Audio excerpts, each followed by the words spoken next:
Welcome to the CoinGecko podcast. I'm your host, Huobi. Each week, we will be interviewing someone from the blockchain industry to learn more about this fast-moving cryptocurrency economy. If this is your first time listening, then thanks for coming. The CoinGecko podcast is produced each week to help you stay ahead of the curve. Show notes can be found at podcast.coingecko.com. I highly encourage you to join our newsletter where we send out top news in the crypto industry every Monday to Friday. Come back often and feel free to add the podcast to your favorite RSS feed or iTunes. You can also follow us on Twitter and Telegram at CoinGecko. Welcome to the CoinGecko podcast. For today's episode, we would love to welcome Ciara Sun, Head of Global Business and Markets, Vice President at Huobi. Huobi is one of the largest and earliest cryptocurrency exchanges that has been operating since September 2013. Ciara used to work in Boston Consulting Group, Deloitte, and Ernst & Young in financial analysis, strategy consulting, and corporate management. She advised many banking and capital market groups and performed investment analysis to support clients with billions of dollars of AUM. Welcome to the CoinGecko podcast, Ciara. Thank you. It's my honor to be here. Yeah, it's a great honor to have you on the show as well. I guess for my first question to you, right? Maybe can you tell us a little bit more about yourself? How do you get into the blockchain industry and how do you end up leading international growth for Huobi? Yeah, sure. So like you said earlier, I was always in the traditional finance industry. And I work in New York, and in New York, where consensus is, where the great blockchain community is. So I got a lot of exposure to digital assets and blockchain projects during my time in New York. So I quit and started my journey with blockchain. And with Huobi, so my role is really leading globalization efforts at Huobi and business development. It's been quite a journey for me, actually. So I actually started as chief of staff at Huobi, and I managed listing for Huobi Global and Huobi Japan, Thailand, and all the other local exchanges. And then later on, we realized that because we have so many business units and we have different type of partnership with our partners, and they had to talk to so many of us at Huobi, and sometimes they get confused. So for a better and one-stop really service for all of our partnership, we decided to form this new function. It's called Business Development Partnership Center, so that we can offer a more comprehensive partnership to our partners around the globe. And then later on, because of our strategy going forward in 2020 is globalization and global expansion, we decided to separate our marketing, PR, and sales team, Western versus Eastern. As you mentioned earlier, Huobi has been known as the largest Asia-based exchange. And this year, we're determined to really go expand in other countries around the globe. So we decided to do our structure in this way. And I've been leading this global markets team. Yeah, I think it's a good move to consolidate all BD and partnerships into one team because, running CoinGecko myself, I've seen how sometimes different people from the same exchange or from the same team approaching me and they kind of get overwhelming because it shows quite obviously that these guys don't talk to each other and they all approach the same guys like me trying to get something done. Yeah, so maybe tell us a little bit more about Huobi. How did you get started? What was his role in developing the industry in China and maybe Asia and globally after that? Yeah, sure. So, right. Huobi started as an exchange in China, and it's very soon, very fast. And then Huobi became the largest exchange in the world in terms of trading volume. But in September 4th, 2017, when the Chinese government said, it's not okay to operate exchange in China, and then we're going to be coming up with regulations of the industry. And then Huobi shut down exchange business in China and moved all of this business related to token and digital assets overseas. And then started this Huobi China entity in China, headquartered in Hainan, and only do blockchain related kind of business. So we do blockchain research, blockchain education. Huobi University already have about over 1,000 alumni who are traditional business leads and who wants to learn about blockchain technology. So that's what we've been doing in China. And last year, after President Xi endorsed blockchain industry, and that's the first time ever our president ever endorsed any industry. So, and he really encouraged everyone to learn about blockchain. And we quickly had a management meeting and decided that we're going to be putting in our efforts to help with Chinese government entities, traditional business leads in China to learn about blockchain. And so we held about 200 already information sessions, and we brought our professors and our just blockchain related experts to different cities around China and teach them about blockchain. I would like to get your view on fake volume and wash trading. It seems to us that many Asian exchanges are practicing this policy of inflating their volumes to make their markets appear much larger and liquid than what they actually are.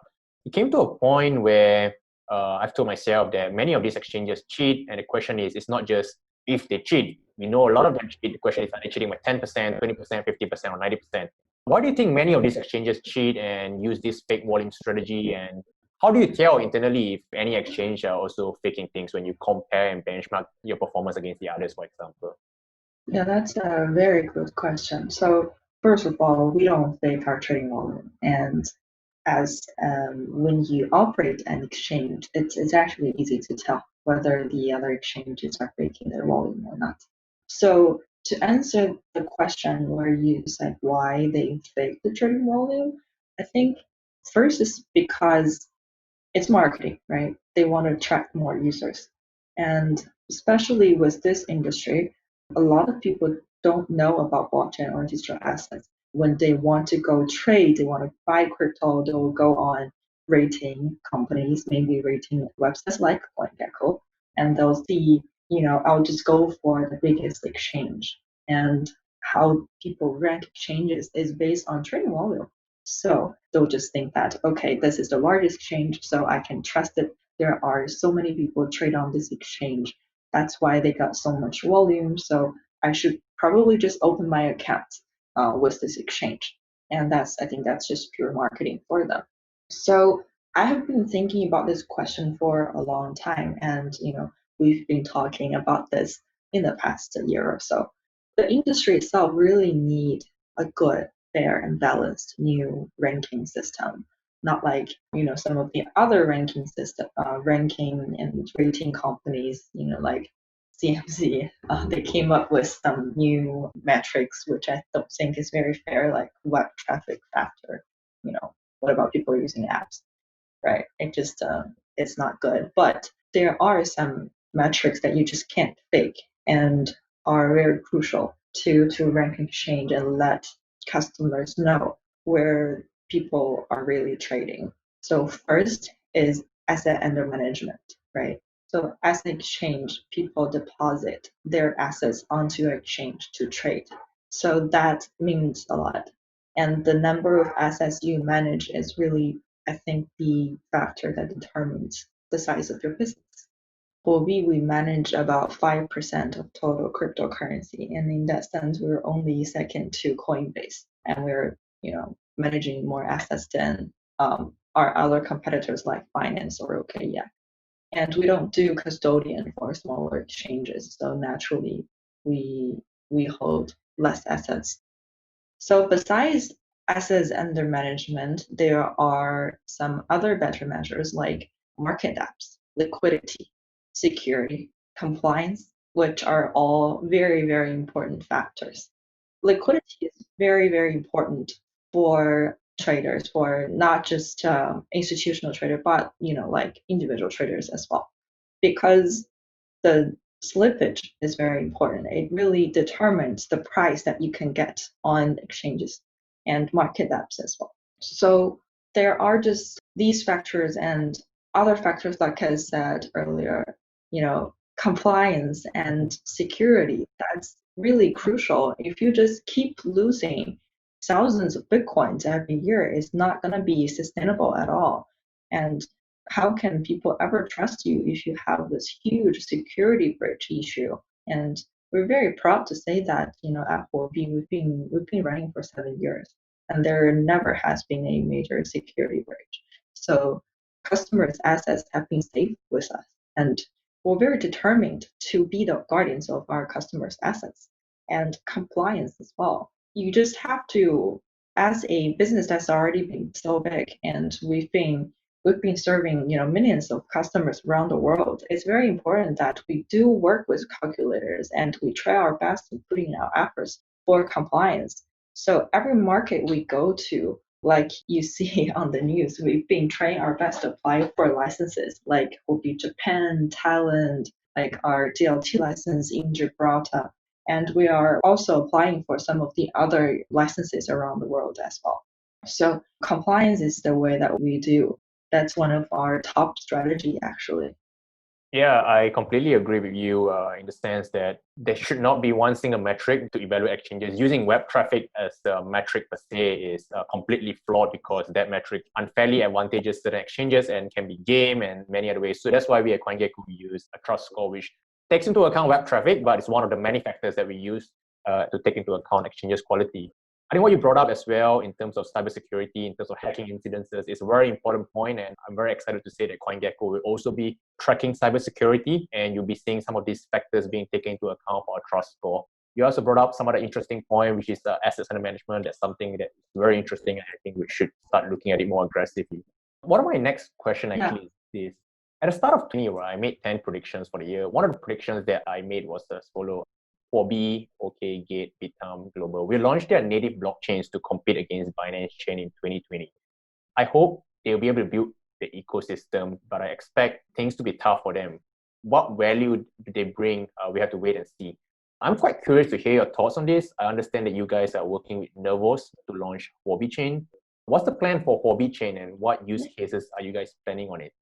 So it really aligns with our strategy, right? Like I mentioned earlier, regulations and compliance. And as the first regulator-friendly financial blockchain, Huobi Chain aims to enable enterprises, financial institutions, and exchanges to deploy their own blockchain, tokenized assets, and also DeFi services. Since the start of this project, our goal was to create an inclusive ecosystem where all stakeholders, from developers to regulators, can collaborate and leverage the full potential of blockchain technology. And in sticking to this vision, we're now opening the code and inviting the greater blockchain community to help us shape and build the future of decentralized finance. And Huobi Chain will be optimized for a wide range of financial services and applications. So Huobi Chain will multi-asset support smart contract capabilities and others to provide enterprise with a high flexibility and to make the whole framework more scalable. And as you asked about differentiation factors for Huobi Chain, so one of the key differentiators of Huobi Chain is regulator-friendly design. So Huobi Chain is the first public chain to support regulatory nodes and let regulators contribute to the network as validators. The chain will also support decentralized identifiers such like KYC verification to meet AML requirements. So if major banks and financial institutions are to fully embrace and adopt permissionless blockchain technology, we need to create a safe and secure environment that make it easier for them to transit their products and services to blockchain. So that's why we think that by ensuring full regulatory compliance, Huobi Chain is well positioned to become a top financial blockchain. About Huobi Token. So if I remember correctly, Huobi Token was originally sold as points on a Huobi platform, which allows users to buy VIP access for discounted trading fees. Sometime later, these points were converted to Huobi Token. What are the use cases of Huobi Token these days, and how do you see HT increasing its utility in the future? So redeem points for VIP and trading fee discounts are only part of the rights and benefits of HT on Huobi. Quite recently, on June 16th, Huobi Japan listed HT. So it's the first international and big exchange platform token that's accepted as a regulated token in Japan, where we hold the Japanese exchange license. So in Japan, crypto payment is widely accepted by more than 50,000 plus stores. And compared to payments in fiat and Bitcoin, first of all, I see prices around $4. It's more compared to Bitcoin, where it's 9,000, it's more convenient for smaller payments like shopping, food, hotel. And second of all, world governments are aiming to build a cashless society, especially in shades of the COVID-19, the whole situation, economic downturn. And crypto mobile payments can effectively avoid cards and cash contact. We see potential roles HT could play in charity as well and inclusive finance. I lead a Huobi charity and did a lot of charity work for COVID-19 situation since the beginning of this year. And we have worked with several corporations like the United Nations South-South Corporation to donate HT for medical supply purchase. And cryptocurrency can also be used as a very effective way to help small, medium enterprise to finance, in the fragile markets. Indeed. It's very interesting about your HT's plan, actually. Let's talk about a Huobi's mining pool. So you guys have a mining pool that has been operational since March 2018. Currently, it is the 8th largest Bitcoin mining pool with about 5% of all Bitcoin hash rate. Do you think this is a success, or do you think it should be better? I want to hear your thoughts about it. Yeah, so Huobi mining pool was the first exchange affiliated mining pool that went live in 2018. And soon after it went live, Huobi mining pool listed HPT, that's the Huobi pool token, in 2019. And Huobi mining pool reached about 321 million in revenue. And Huobi mining pool soon launched a mining marketplace with 40% of the Bitcoin's holding cost to be controlled under $4,000. And among the entire exchange affiliated mining pools, we're very proud to say that Huobi is at the forefront in terms of computing power, cost control, and profitability. According to BTC.com, I think right now Huobi mining pool is currently listing as the 5th largest. And not many people are aware, but Huobi Pool also has an exchange and a token as well called Huobi Pool Eco for the exchange and Huobi Pool Token for the token. So this is part where I'm a bit confused. Why create a separate exchange and a token? What is the use case of Huobi Pool Token? Yeah, the main purpose of HPT release is to retain miners and seize the market share. Huobi is building a global ecosystem. The release of HPT aims to invite and bring miners into this ecosystem. HPT also integrate mining pool into the exchange business. Huobi mining pool has designed a new economic models that facilitate circulation between the mining pool token HPT and platform token HT. So HPT can further empower C by means of the economic value it creates. And HPT direct buying comes from two populations. So first is miners can enjoy certain discount by holding HPT. And second, HPT price directly reflects revenue of Huobi mining platform, which is transparent and fair due to the regular repurchase and burning plan. So receive earning by early adoption can be a fair option. And the most practical use of HPT for miners are the VIP services that incorporate into the platform. So like we talked about for HT earlier, it's kind of the same for HPT in this whole mining ecosystem. So for free discounts, payments for other platform products of the ecosystem, etc. So the larger the ecosystem is, the more working scenarios HPT and HT can engage, and higher value of the token can increase. So Huobi has been a bit slow in the launch of its derivative markets, HBDM. BitMEX and OKX has always been a leader in this. With the growth in the spot market slowing down and Binance launching Binance Futures last year, we started seeing all exchanges launching their own derivative exchange, including Huobi with HBDM. What's the plan with HBDM? Do you guys plan to add options and leverage tokens markets as well this year? Yeah, so just to clarify, on May 17th, Huobi DM has rebranded the exchange as Huobi Futures. Okay. That's the crypto derivative surge, in popularity. Yeah, that is a great event for us. So Huobi Futures has been alive for over a year and a half. And on June 15th, Huobi Futures has just introduced a new futures product, the bi-quarterly contracts. And these contracts join Huobi's successful stable of derivatives trading tools and come soon after the success launch of perpetual swaps, which it was late March, I think. So as you said, it's true years after the biggest competitor in this space, but we did quite well. Our Huobi perpetual swaps quickly surpassed our biggest competitor like BitMEX in the markets with a record time of 47 days, and we became the largest perpetual swap trading platform in the world. Similarly, as perpetual swaps, for our contracts trading, we are also years later than our other competitors like OKEX, but right now is the biggest futures exchange. The option product is currently undergoing pre-launch testing. Exact date has not been set, but I'm sure it will meet the public very, very soon. So stay tuned with Huobi Futures. It's a great team.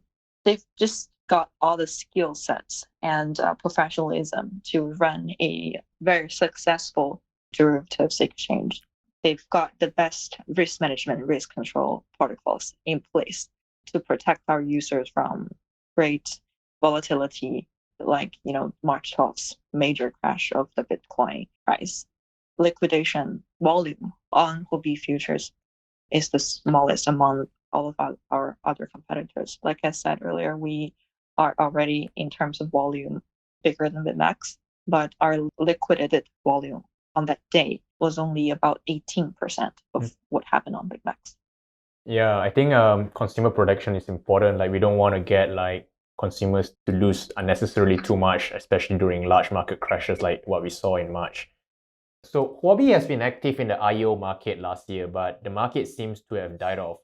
What are your thoughts on the IEO market these days?